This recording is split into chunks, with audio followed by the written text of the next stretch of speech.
G'day, guys. Welcome to the Thunder from Down Under. Graham Solomon. And as always, not part of the family already, go to the Graham Solomon YouTube channel and hit the subscribe and bell icons and become part of the family. So when we go live, you get notified. Smash the like button, smash the heart button, as I always say, to encourage our guests for coming on and sharing their knowledge and their time with us. So smash that as you go. And if you want to put anything in the chat, any questions or anything, we'll interact with you, just as usual, guys. So we've got a special guest in today. He has a long history in real estate. Started way back when in the trenches with fix and flips and all sorts of stuff. Has become a multi-family investor. Has a very vibrant, up and running digital marketing business, and is a very busy public speaker. So he's a very busy guy. So we've been lucky. He's had a busy day, and we've got him in the studio in the Thunderdome today. His name is Bob McIntosh, and I'd like to welcome you and thank you for coming in, Bob, to the podcast. Thanks so much for having me here. I'm excited to be here, and let's drop some value as we go along. Yeah, no, I appreciate having you here. You just jumped in and you said you've had a busy day, so we're all pumped up, ready to go. So that's always good. Bob, I spoke to you yesterday, and you mentioned that you've had a bit of a long history in the, you started way back when in real estate. Do you want to give us just a brief overview of your journey from the early days up to where you sort of now got a very vibrant digital marketing business and you're a public speaker? Do you want to give us a bit of an overview of the whole journey? Absolutely. So I was fortunate enough to have some money left over from my parents and family in college, and read Rich Dad Poor Dad. So if you've ever read that book, he talks about real estate, and I was like, man, that sounds cool. I'd never thought about real estate from an investment standpoint before. And so I was like, okay, I want to buy my first house. How do I do this? And so I actually reached out to my dad, and lucky enough, his neighbor who actually built his house that him and my mom lived in, and are actually selling as we speak, was like, yeah, I actually have a duplex I want to get rid of. And like, universe aligned, right? It was $110,000 for the duplex. I had $10,000. So at the time, you could put 10% down and no one, really questioned things too much from a banking standpoint. And that was my first rental. And that was like, okay, great. Make a couple $100 a month. That's nice, but not going to get me to, anywhere anywhere that I wanted to be anyways. And so I was like, I got to get more. And I started flipping and did a bunch of flips. And then I was living in Los Angeles, but we were doing everything in Los Angeles. So much like you, we were, virtual. You're, maybe twice, three times the distance further away. But and so I got good at digital marketing. I said, hey, this is going to be how I bring value, and this is how I'm going to help the business. So I did that, and then was fortunate enough to be asked to build out the digital marketing programs for several different large real estate education companies. And then at some point just decided, you know what, I'm tired of teaching people how to do it and not doing anything else. I'm going to actually help them do it. I'm going to do it for them. And that's where 3 Degrees Consulting, which is the marketing company, does that. And yeah, so it's been an awesome journey over the last, what was it been? What is that? 14 years, something like that. I don't know. Long time. Too long to say. Yeah, 14 years. So you're on the West Coast, and you were doing the flips on the East Coast. You were doing them in New York. Yeah. So I had boots in the ground. So my dad Yeah. and mom lived in there, and so my mom has her license. My dad was our contractor guy, dealing with that and helping finding the deals, or finding contractors and dealing with the houses that we were actually flipping. And then I was raising money, which when you talk to people in Los Angeles and you tell them that for less than a down payment on a house in LA, you can help us buy, renovate, and sell an entire house in Buffalo. It's a little bit of an easier conversation. And and then doing the digital marketing, and even still to this day, even though we don't really heavily market anymore in the space, we if you search sell house fast or we buy houses in any of the cities that we were buying in, we're still number one and sometimes number two. At our peak, I was number 1, 2, and 3 on Google. And we probably were driving about 35% of all of our leads through our digital marketing. So yeah. So that was the bonus of knowing what you were doing. You were right up the top. So that's amazing, because you were doing virtual stuff before there was even a virtual tag, and especially flipping too, and rehabs and that. I mean, that's pretty intense from a distance. I know you had very reliable boots on the ground, but that's pretty innovative way back when, wasn't it? I mean, to be doing that. Now it's since COVID, it's the normal thing. But So now speaking I to think people that think about it today, and I'm still like, the idea that we can do all this virtually now is awesome and exciting because it's like, well, I mean, I've always known that, but there's been resistance from people, but that resistance has been eviscerated with COVID. So it's pretty yeah, cool. yeah. Yeah, so that was where you cut your teeth, really, wasn't it? That was where you cut your teeth, and like you said, you picked up the baton with the marketing, and then you've turned that. You just got better and better and better at it, and obviously, if you're number one and two on Google, you know what you're doing. You know how Yeah. the little tricks of the trade and everything. So, and as you said, from there come 3 degrees consulting. Where we're currently at now. So that's pretty cool how it's all fallen into place. You did mention that you had a multi-family complex. So you kept investing even once you sort of got out of as much of the flipping. You then looked at something that was a bit more long term and a bit more wealth building. So did you want to just mention that before we go into the digital marketing space? Yeah, absolutely. So, like anything, like any good entrepreneur and particularly a real estate investor, right? You got to look at what's working. So, at a certain point, we looked at our numbers flipping houses and said, like, the numbers kept getting lower and lower in terms of our profit margin, right? And part of that was, we're having to buy houses that had more to fix up, and then you find more surprises, which eliminates your profit. And the hard part in inexpensive markets like Buffalo versus in LA or even or any higher price market for that matter is that my ROI numbers were always great. We were always, for the most part, 20-25% ROI. Like I wouldn't touch a deal for less than that. But the ROI, 25% ROI on $100,000 house is only 25 grand, right? So there's less space. And in the real estate game, right, you find one thing wrong, you open a wall and it's, we had one perfect example is we um we thought we could put another layer of shingles on because there was only two and you're allowed to have three in New York. And turns out what they actually did once our contractor got up there was they ripped off the first 2 or 3 feet. So it looked like there was only two, but when you got back far enough, there was actually already three. So then we had to rip it all off, put new roof on. Well, that's an extra like 7 on, right? And so now all of a sudden 25 becomes 18 and things like that started happening, and so numbers started kind of going sideways and we're like, no, the risk reward ratio wasn't there for us anymore. And so we said, Yeah, okay, well, what else can we do? And Buffalo's even despite being in New York, which is historically a bad state for rentals, just because of the tenant friendly laws, the reverse side of that is that on the tenant side or on the rental side is that the numbers in Buffalo or most of Buffalo area are very, very good. Like, the risk reward ratio is much better in that market than most any other market. So, like, for example, the last set that we bought was I think it was either a 6 unit or 8 unit. I forget. I think it was 6 units. And it was $230,000 for us to buy. And it generates right now just shy of 5 grand a month, and in a year we'll be at just shy of 6,000 a month in revenue, right? In yep, top line. And so yep, it's like, man, where else are you going to find something like that? So even though I have to deal with some of the tenant friendly laws, the money there still makes sense. And so we said, okay, this seems to be a much better game. And the cool part is that we're now at 30 doors, all of which I've done with about 20 grand out of our own pocket.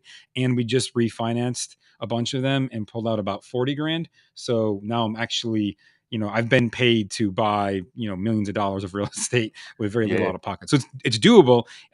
But you got to have the right, you have to have the right background and you have to have the right, digital presence and, in my opinion, website, things of that nature, to raise money like that so that people actually trust you and want to give it to you. yeah. That's a great point, and yeah, the raising of money in that situation because you've pretty much now got a no money down deal. Like you said, you had to put very little money down. Now it's no money in the deal, and I mean that's And by the way, all of that money down that we put was on our first two deals. The first, the duplex that I bought, and then my dad bought a sixplex shortly thereafter. That was most of the money that we put down to do all of that. Since we learned how to raise money and do it and structure the deals the right way, we haven't put any money into any rentals that we've bought since then. yeah, that's amazing. And how long did it? Did you just start raising money straight away, or did you do a bit of research, or was it just something that you found easy to do, or did you have to do a course or anything like that? Yeah, it's a great question. So I didn't know anything about raising money in the first. That's why I used 10,000 of my own money to do our first deal. Right, I didn't even know that was a possibility. Um, the sixplex, my dad put in his money. Again, we didn't know anything different than that at the time. And then we were in an education course, and they talked about, and it wasn't about private money. It was actually about rehabbing, because our first rehab we did went totally sideways. We lost like $40,000 on that thing, and yet we're still doing it. So that's Yeah. right. Um, and that was 2009 going into 10. So like, as market here is just, tumbling down at, full speed. But, um, but yeah, so I learned about the idea of private money, and I still remember to this day, the first conversation I had was with a coworker of mine at the time, because I still had a full-time W-2 job.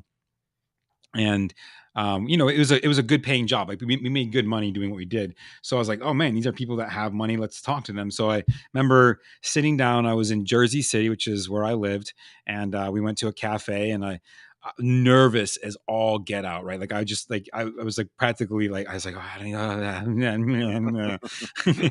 um but did the whole presentation that they had taught us. We had this whole little packet, and the guy was like, man, this is like really professional. I'm thinking to myself, okay.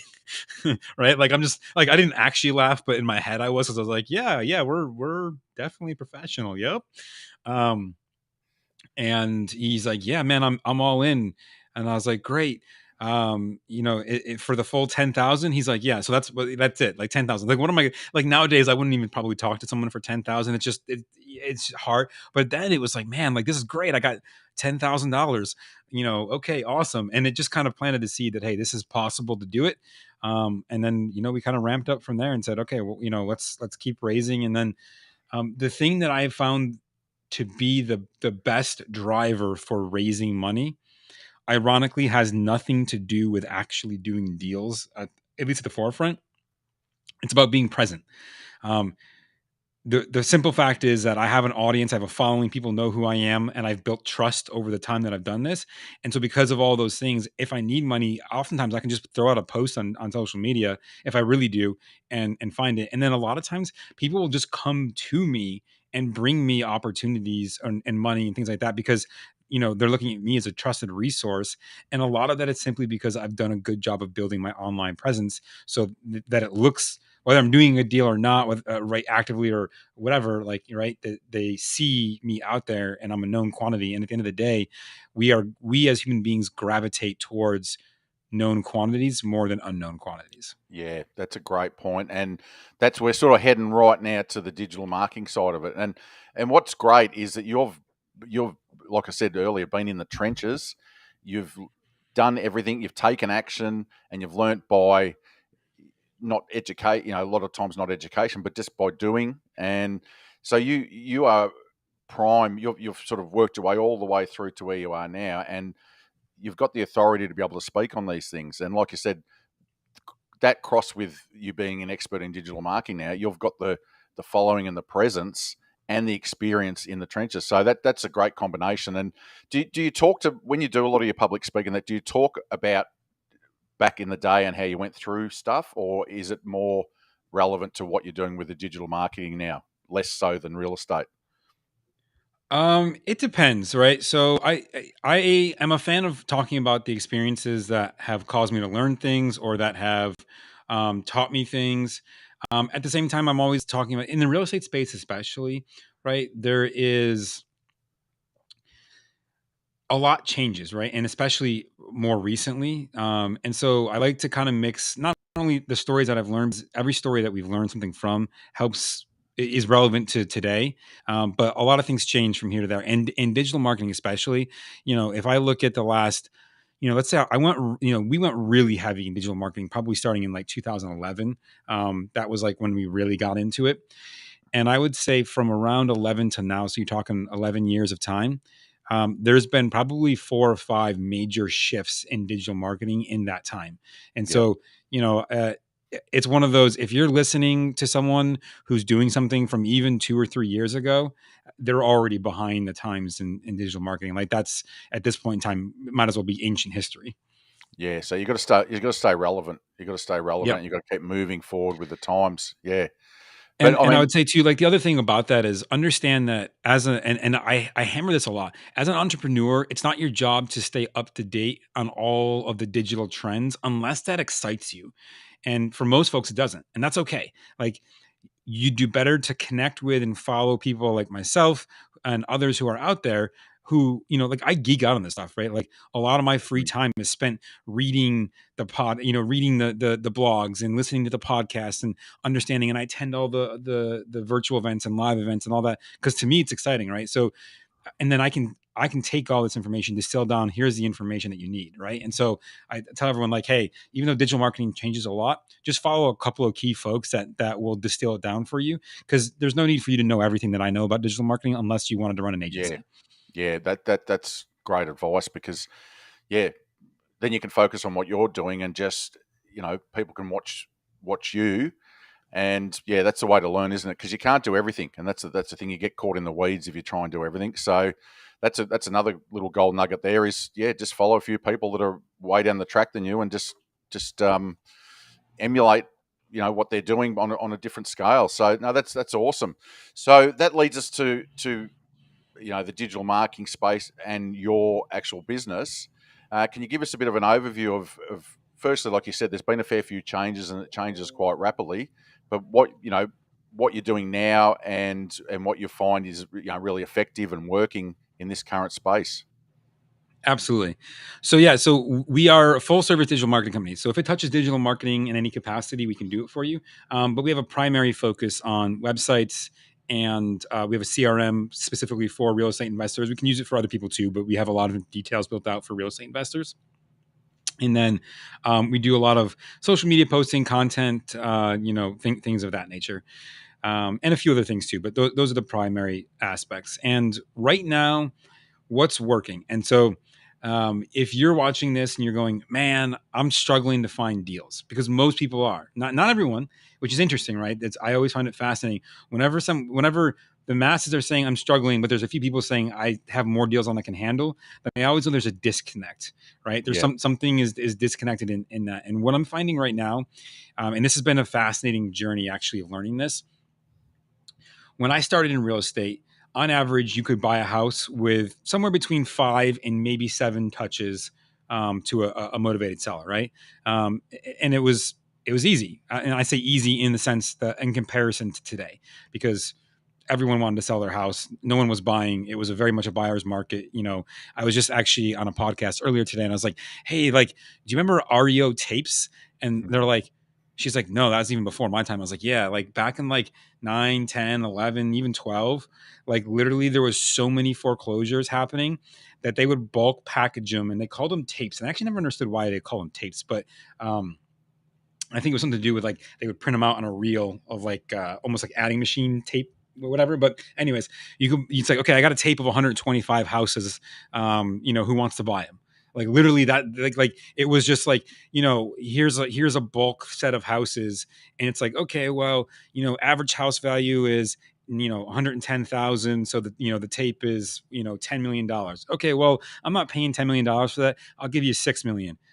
We can't do that, but we could do 7 million. Oh, okay, maybe, right? And like it was nuts, like very Yeah. different time. But the point being that, between 5 and 7 with an average of 6 touches is what it took to get a seller to close a deal. Today, right now, we're seeing that average be closer to 14, 1-4. Mm. So the thing that I ask everyone, and I've done this actually at the last probably 5 or 6 events over the last month or so that I've spoken at. I'm like, how many of you who are struggling to get deals right now are touching your sellers 14 times? And the answer almost always is no, I'm not. They're not even anywhere near that. They might do 6 or 7, but they're not anywhere near 14. So the con side of marketing in today's market is that you need those 14 touches. You need to increase. It's a volume game at this point, right? Not only Yep. volume of leads, but volume of touch points.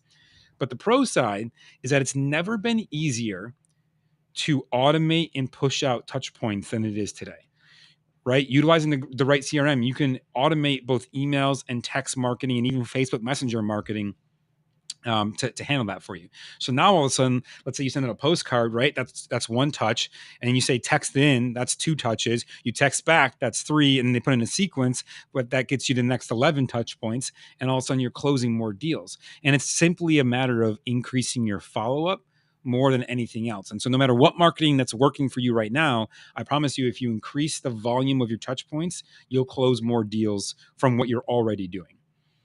Yeah, that's makes a lot of sense. And with the products, like you mentioned before, the website and the CRM. So even if you're doing some outbound marketing or even Facebook ads or whatever, people going to your website and having a look around is a touch as well, isn't it? Because they're seeing what you've got there. Then, like you said, to and fro's a couple of touches. So it's them seeing your digital presence and your communication as well. And as you've said, the only way you can do it now is with automated CRMs that do follow ups, or else you just forget and you get to about 6 and you fall off. Yeah. So that's Yeah, where, look, we're busy. Real estate investors are like, yeah, most of us are, like, we have to wear 4, 5, 6, 10, 15, 20 hats, right? yeah, Especially when we're just getting started. And invariably, following up with someone who's not responding to us or is not participating in the conversation, it becomes frustrating, right? And I get that. It's like, ugh, like, why don't these people text me back? It's like, well, most of them are not going to until you get deep enough in, and then they're going to. But yeah, so yeah, you have to automate it. It's critical to the success and to your own sanity. yeah. That's a great point, that you've just got to keep pushing through. And a lot of the deals, you talk to people that have been successful, like you said, they've got a lot of deals and doing a lot of stuff. They say it takes sometimes 6, 12 months for that person to actually do the deal with them, instead of the illusion that you do one cold call and close someone on a deal. And I'm sure there's Right. people, 0.11% of people that could do that because they're great closers and that, but it just doesn't happen like that anymore. People are a lot more aware. People check your digital presence out. They have a look around. They see, what's going on here? And like you said, you've built up such a presence that people actually start seeking you out now. Even if you haven't advertised to them or you haven't hit them with anything, they follow you. So it's just amazing how it's changing. And the question I ask Bob is, if you're not sort of getting into the forefront of this digital marketing now, and moving forward with it, you're in a little bit of trouble, aren't you? You're going to get left behind in the dark ages because things are moving so quickly. So you'd see that at the forefront, and I guess that's probably what you talk to a lot of people about is, hey, you got to lift your game. You're going to have to Yeah. get into it. And look, like, the other thing too is, let's just say, well, first and foremost, for everyone listening or watching, you're not the only investor in your area, right? And not only are you not the only investor in your area, you're now, because of virtual wholesaling and virtual deal making, you're not just competing against the people in your local market anymore. You're competing against everyone who can operate in your market. And so here's the thing. All it takes is one investor to do more than you're doing, and you'll start declining simply because they can automate and they can ramp up the volume of their automation a lot faster than you can. And so, and look, the other thing too is, wherever you go, like, so if you want a CRM, you want to use mine, great, come over here. But let me point something out. You go with my CRM for an entire year, it's going to cost you about $2,000. And for a lot of folks, they go, oh my gosh, that's, so much money. But think about the alternative, right? What if you get just one real estate deal extra this year? Well, most of us are going to make a lot more than $2,000 in a deal, right? Like, even a wholesale deal is probably going to be 5, maybe 10 on the low side, right? A rehab's 20 or 30 on the low side. So, and that's just if you do one extra deal. The reality is, if you were actually following up with all of your seller leads at the 14 touch points, right? You're going to probably do a whole lot more than one deal extra over the course of 12 months. And so I challenge anyone who's been resistant to doing this or whatever to say, look, how would it feel to do 1 to 3 extra deals in the next 12 months with only a one-time implement, like one time of effort, which is, hey, going in one time, creating the touch points that you need to, and then knowing that every campaign from now on that you run can use that, right? What's the scalability of that for your business? And then all of a sudden it becomes, whoa, it's a no-brainer. And then when you think that your competition is doing this already, so you don't want to be left behind, if you are struggling to close deals, this could be a big reason why. And it's not that you're bad at what you do. It's not that your marketing is no good. It's simply that sometimes you're just not doing enough. And it's like I said, one of my favorite terms. And I want to give a nod to Alex Hormozy because he talks about this a lot on his podcast. Great sales guy, great business owner, but he talks about volume. the volume of not just the volume of how much you're doing, but also kind of how loud you're being, right? And loud in this context, not necessarily being actual loud, but loud in the sense of, are you posting on social networks? Are you posting on websites and forums? Are you participating in your local market? Are you doing all those things? Because the more that you are seen, that increases those touch points and it gets you there a whole lot faster. Yeah, yeah. So one of the key points from what you were saying earlier is efficiency, improving your and becoming more efficient, because you could be working hard as it is, but if the efficiency, you can ramp it up and you can automate and become a lot more efficient, that could relate to 1 to 5 extra deals from where you are now. So Mm-hmm. just simple little things that we take for granted. We just don't think about it. We think, oh, I've got to market more, I've got to do more of this, but you're bleeding out the back end with the follow up. So that's pretty much what you're saying, is it? And then on top of that, you've got to get your presence out there in your markets as well. So you're being seen, you're hitting people. It's just a combination of becoming more efficient. So that's what I was going to ask you. I was going to ask you a question about the social media platforms, such as the obviously Facebook's the old traditional one, but then you've got Instagram and TikTok and all these. How are they used in this process? I mean, what do you think of those? Valuable tools to get out there and be seen? 100%.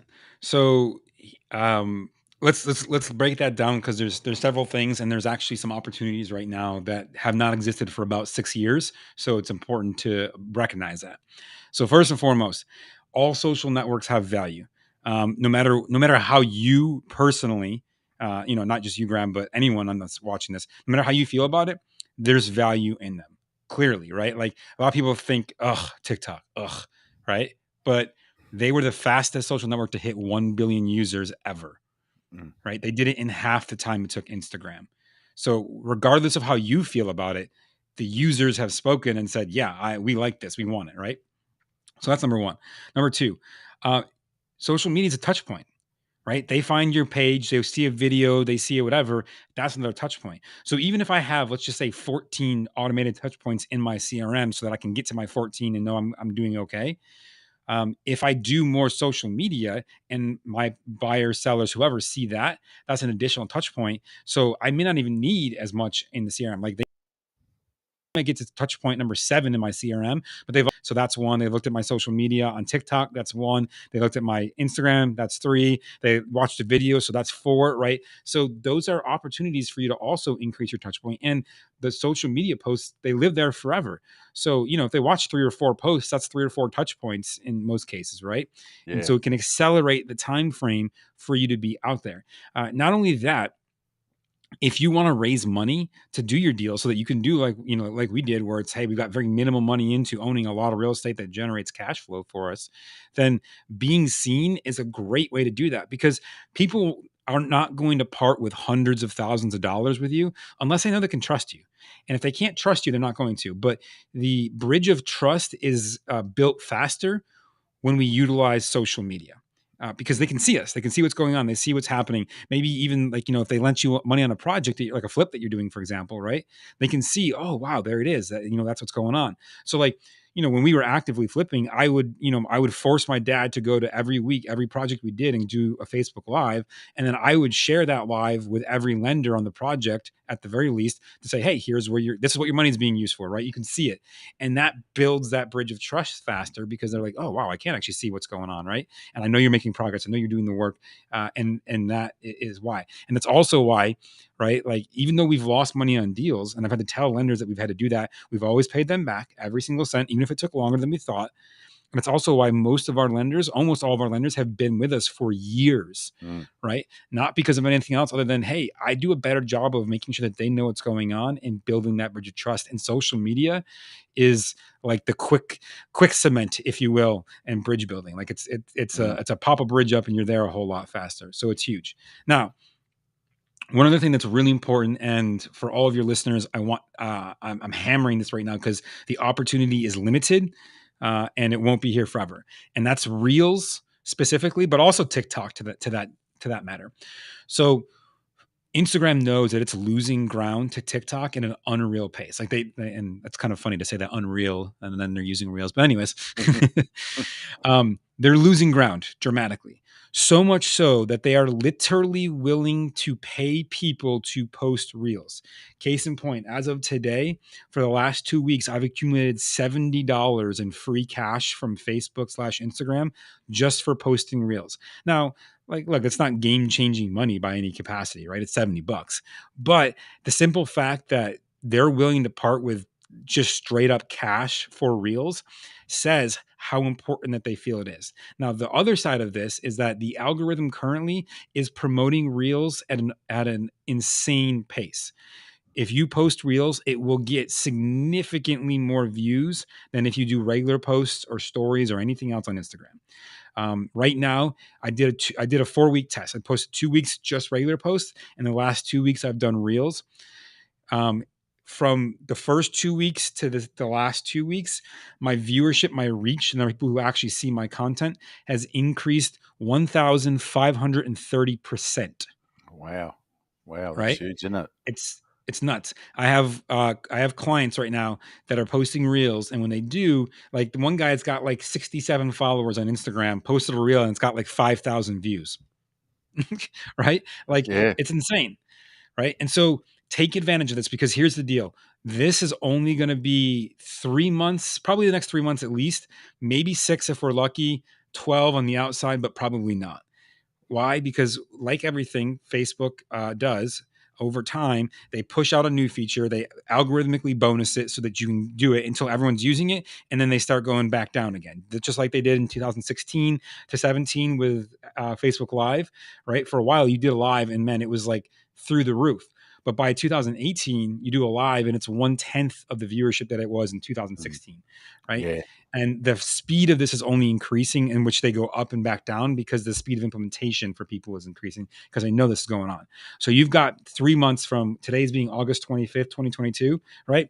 You got 3 months. So basically, let's just call it September, maybe the end of this year before that's going to probably change. If we're lucky, maybe mid next year at best. So take advantage of it, post reels, get out there, do that, and you'll get a lot more traction. Yeah. Yeah, that's awesome. And I just want to go back to what you were saying about when you force your dad into doing the videos of the rehabs and that for your um, you know private investors that were putting the money up. But then it sounds like then you would take them and you'd use them in your social medias, and you could reuse that same video and put it on some other, and that would build credibility as well on another side for people. A ton. So that's what you're talking about, and that was a while ago. Now what you're doing is everything you do, you put it across all your platforms, and you can use that same reel across about 3 or 4 different platforms. You can put it on your website, you can send it out to people, you can do all that sort of stuff. So that's what you're sort of saying. And I mean, obviously you're at the higher end of it. People like myself can do it at a smaller scale. But that's what you got to do. Like, I'll just personally, Bob, I'm a dinosaur. I hadn't turned a computer on before like a year and a half, 2 years ago. Hadn't been on Facebook. I got on TikTok, Instagram, all that about a month ago, and I've done about 100 and something things. It's actually fun. I'm actually on there having fun, and I'm like, I swore I'd never go on Facebook. I swore. So once you actually get in there and realize it's actually, and once I got in there and started doing it, I realized the reach. Oh, you can post that. You just press a button and that puts it onto Instagram. Then you go across to Facebook.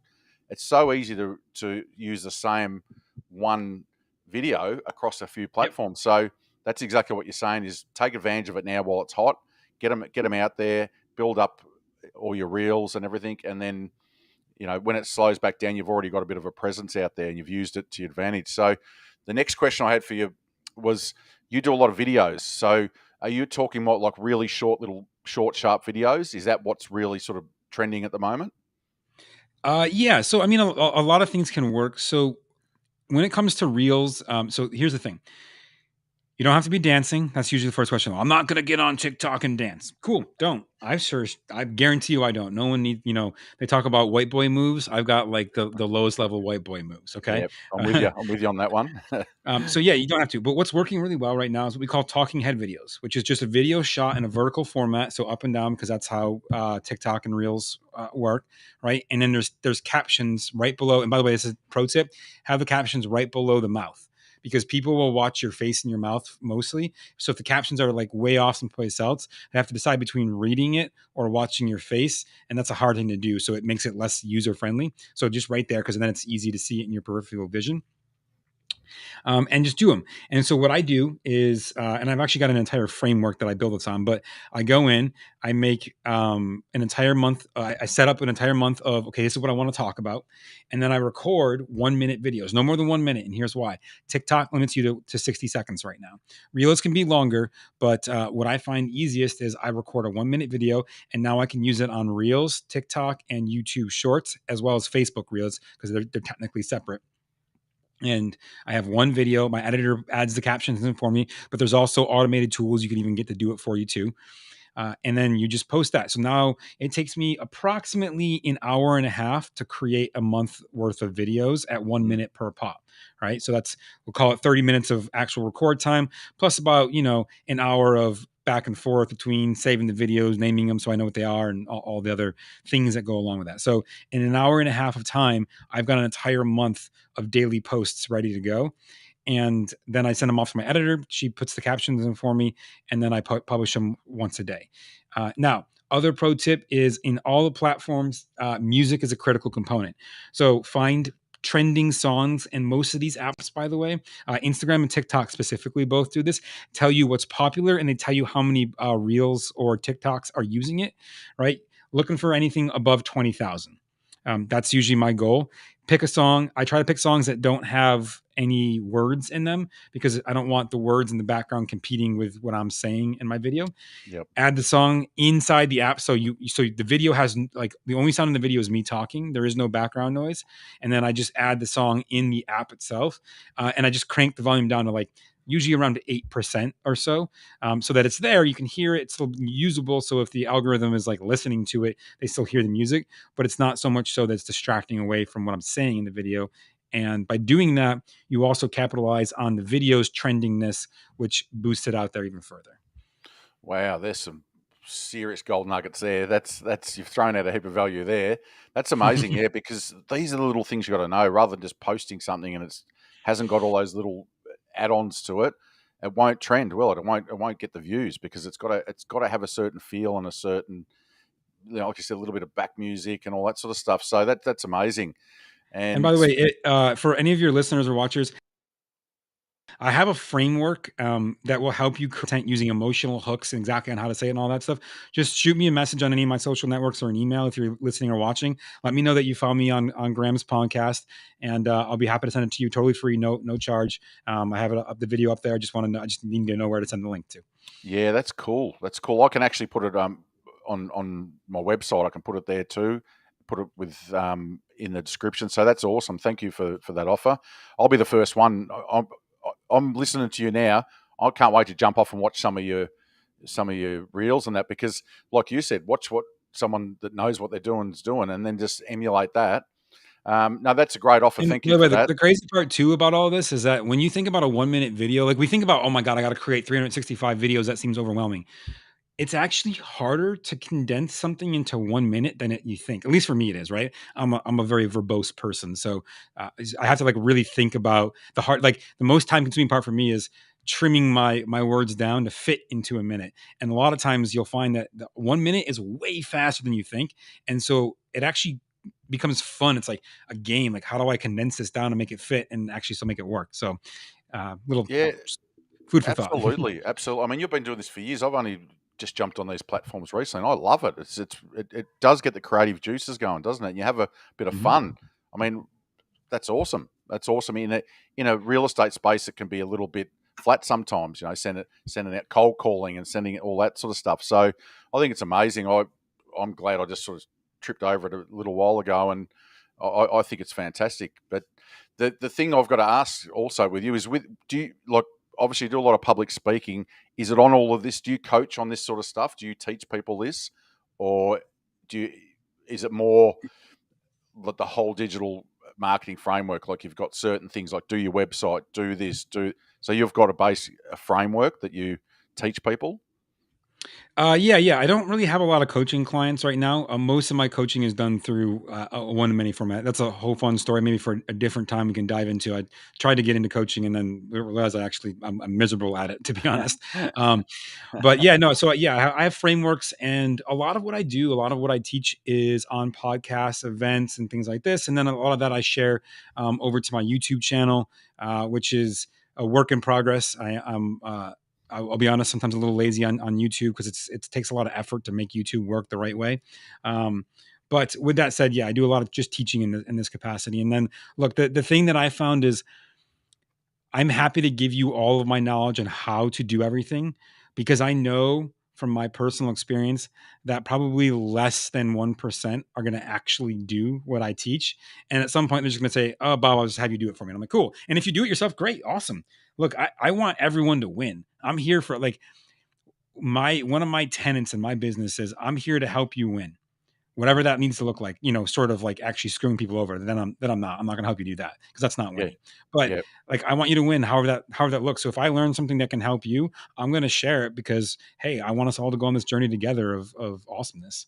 yeah, yep. And that's probably, that giving out of the information. I mean, is probably why you've got so many followers, because people, you're not pushy, you're not pushing something on them, and they just feel comfortable. So that's another reason that you've probably built a heap of following as well. So now that's awesome. And so you have got a YouTube channel.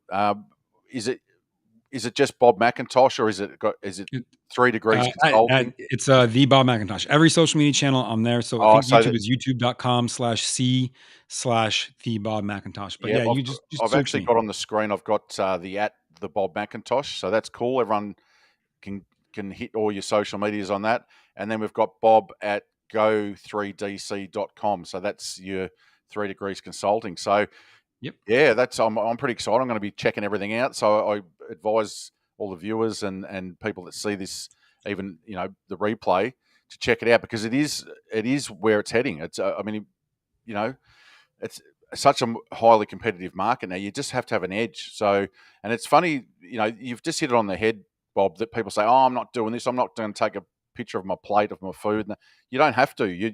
You're doing it more real estate specific, and you can have a little expand it a little bit and have a bit of fun with it. So, I think it's amazing, and yeah, I think this is definitely what people need to be expanding in, and getting into their real estate business, is start um, getting on this now, or else if you don't, you're just going to get left behind. And it's And just one more thing I'll share, just like as perspective for everyone, because look, I get haters all the time about this, like, I don't want to, whatever, and I'm like, look, Kylie Jenner, billionaire, why? Because she had an audience and then put a product in front of them. The Rock has a multiple $100 million tequila brand, as does uh, what's the shorter black comedian he does things with all the time, oh yeah, Kevin yeah, Hart. Kevin Hart, yeah. uh, has a tequila brand as well from an audience. Ryan Reynolds has an audience, right? Has a multi-$100 million gin brand. Mm. All these people have Grant Cardone. You want to know why Grant Cardone can offer 6% on your money and get people to give him hundreds of millions for 5 years at 6% a year, which is a joke in a way, right? Like when you consider most investors are offering 10, 15, 12, 15% in some cases, right? Like getting 6 seems crazy. But why can he do that? Because he's got an audience, right? And so he's got a social presence, he's got the credibility, and the social media helps with that. So there's absolutely no reason not to be out there. It will help you build not just your real estate business, but your entire personal brand, which ultimately opens the door to so many more opportunities long term. Yep, yep. Absolutely, you've just nailed it. And I really thank you, Bob, for sharing all this with us, because it's the truth. It's where it's at the moment. I'm just going to finish up with one last question, and that is, um, you know, what does it look like if you don't go down this path in a couple of years? It's going to look like a bit of a train wreck, I guess. Is that? I mean, you're seeing the writing on the wall, aren't you? You're out in the industry, so if people don't Um, engage in this, is yeah. it? So here's what I would say. Look, can you run a successful real estate business without doing anything that I just talked about on this show? Absolutely, right? Because there's people that do. But here's the reality is this: it comes down to efficiency. So for every dollar you spend in marketing, how many dollars are you getting back in profit? And that's the question, right? And all of this stuff, is it necessary? No, but maybe you're doing $1 out and you're getting $3 back, right? Which would be pretty good, right? Most people will be like, yeah, I'm happy with that. But maybe if you spend $1.50 and now you get $4 back or $5 back, well, why wouldn't you not? Why would you not do that, Mm. right? And so I think if you are legitimately wanting to, build a business in the real estate space, or really any space really, but we're talking about real estate here, Yeah. then it's really your moral obligation to do everything within your power and capabilities to get you to your end goal. Because for most of us, our end goal is not just about ourselves, right? It's about creating freedom in some capacity for ourselves. But a lot of us have bigger, better ideas, right? We have altruistic visions that we want to help a charity, we want to be able to support our family, we want to pay off our parents' mortgage for them so they can, live a better life. We want, there's always some sort of something else in there. And so my question to you would be, if you have a bigger altruistic vision or goal in mind outside of just yourself, and even if you consider just like, let's just say you're like, hey, no, I don't. I just want me to be rich. Cool. Right. But don't you owe it to yourself and to that bigger vision to take advantage of every opportunity that comes your direction? And so if you're looking at this going, I don't want to do that, then my question is, are you taking your goal seriously? Mm. And maybe you're not. And maybe you're like, hey, you know what? I don't care. I'm still not going to. And that's totally fine. But I can tell you this. I have seen, because I've seen it time and time again, implementing this stuff online and taking care of your presence and building it out ultimately increases your volume. The volume increase allows for more opportunities to be had. And so it will ultimately produce more dollars. And it might take a little time, like everything good does. But at the end of the day, it will get you there, and it will get you a whole lot of things. Like, perfect point. Like, about 2 months ago, I decided I want to spend January to March in Mexico, maybe Tulum. Right? I was like, yeah, I'm tired of cold, and I just don't want to do it. Right? And so, like, I kind of had decided that, like, in my own head. And then, like, literally 2 days later, a friend of mine just sold his company and he bought a penthouse in Tulum. And I was like, oh, sweet, maybe that's an opportunity. And then, literally, like a week ago, someone else reached out to me, like, hey, I know you're doing a lot of stuff.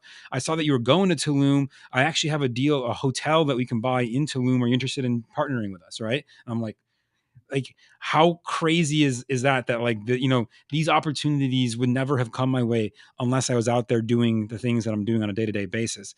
And Yep. it's like, man, like, the universe will provide if we put it out there for ourselves. Yeah. So why would you not use every chance to increase your volume and tell the universe what you want? Yeah. Exactly. That's a great illustration. That exactly of what you're talking about. This isn't a question. We'll finish up. I'll just ask you. This is what I guess an objection with people would be is I'm very shy. I don't want to do a video. I don't want to. What would your advice be to them? How can they get around that if they're very introverted and shy? Yeah. So let's I want to paint you a little picture with a story, because I think it's important to understand. So Bob McIntosh, as a high schooler, was extremely dorky. Played, Dungeons and Dragons and video games. Was not on any sports team. I was the quintessential introvert, right? I was not an extroverted person, and even today, I'm still not really super extroverted, right? I can turn it on and off as needed. But I'm what you call like an introverted extrovert, right? Like, I, for the most part, am totally comfortable just being by myself, totally. But then every once in a while, I need, some of that. Now, if you're Yep. like, hey, Bob, that's not me. I'm just totally introverted. I don't want to be out there. Okay, no problem.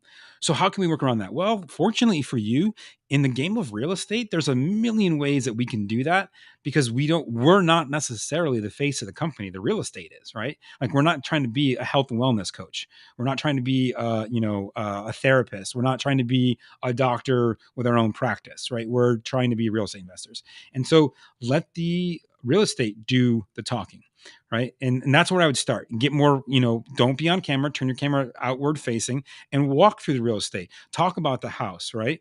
Um, there's lots of ways that we can do that. Now, here's the thing though. Ultimately, building your personal brand is going to help you get more opportunities. So even if you're totally uncomfortable, I'd say, great, no problem. Start with that. Start with things that where you're not on camera and work your confidence up. The other crazy thing is that for most of us that we don't realize is that in the space of business, as an entrepreneur in any capacity, we have a benefit in the sense that people who are participating in our social media and on there, for the most part, want to be there. Now, obviously, there's going to be haters, right? So just go into this knowing that there's going to be haters. But by the way, the more haters you get, if you build value in an audience and trust, your audience will drop in and actually shred the haters for you, which has happened for me many times. But start building that confidence little by little, and maybe it's not you on a live the first time.